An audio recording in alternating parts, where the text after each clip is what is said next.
Meaning of dekaliter. Dekaliter.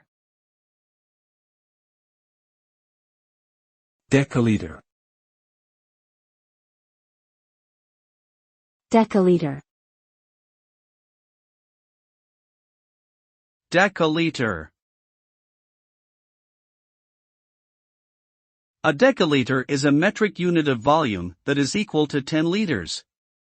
It is commonly used to measure the volume of liquids and bulk goods such as grain or fruit.